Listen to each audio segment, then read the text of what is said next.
Welcome to What is Pain and Organic Intelligence and Ayn Rand. I'm Dr. Bok Ho. There's one line on the slide. Pain is inefficiency. Pain is feeling bad, emotionally or physically or both. For example, you're in a social situation you don't want to be in. Why are you in it? I'll pass on this, but you're in it. It's causing you emotional pain, including physical pain. For example, unpleasant tightness in your stomach, unpleasant difficulty breathing. I will also understand pain to include any movement in the direction of pain.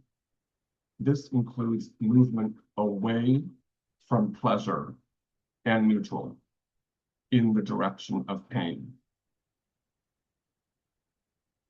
You're currently in a social situation, pleasurably or neutrally, and then the pleasure or neutral starts to get a little shaky in the direction of pain.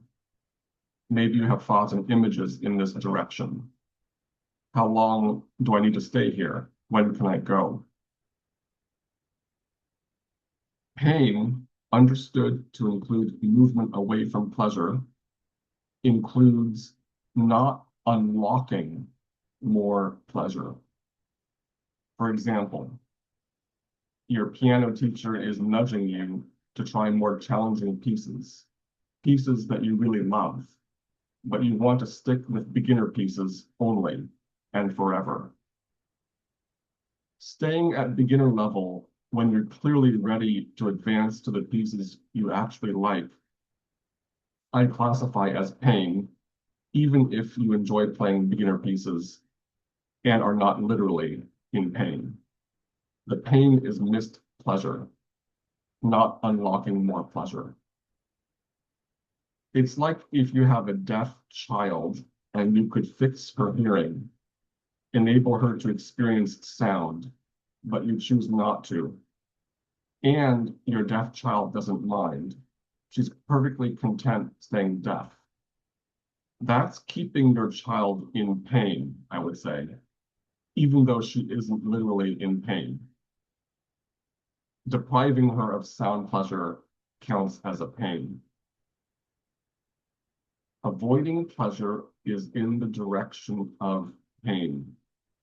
Any time, energy, or attention that could clearly be used for pleasure that's not is in the direction of pain.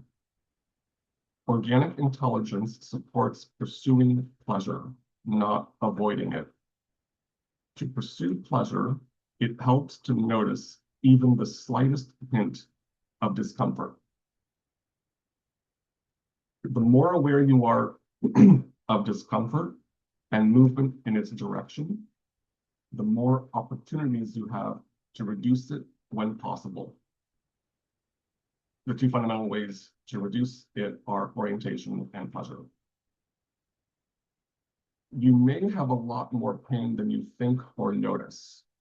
And this is good news because it means you can reduce a lot more pain than you think. Being more aware of pain enables you to reduce it more. Pain includes the time, energy, and attention you use to reduce pain when there's a more pleasurable option available. If you're nervous about a first date and your therapist asks you what your fears are, and you spend time, energy, and attention identifying your fears, thinking about them, reality checking your beliefs to calm your nerves, when 30 seconds of easy, pleasant orientation would calm your nerves, that thinking counts as pain and is an inefficient use of time, energy, and attention. Organic intelligence is distinctive in associating pain with inefficiency, in stark contrast against no pain, no gain. The efficient way to do life is through pleasure and minimizing pain, including minimizing pain in efforts to minimize pain. Orientation and pleasure are efficient. Pain is not. Not if the goal is pleasure, happiness, and joy, which it should be. Ayn Rand for dessert. This is Atlas Shrugged, Centennial Edition, a quote from pages 934 to 935. Your body has two fundamental sensations, pleasure and pain, as signs of its welfare or injury, as a barometer of its basic alternative, life or death. Your consciousness has two fundamental emotions, joy and suffering, in answer to the same alternative. Thank you.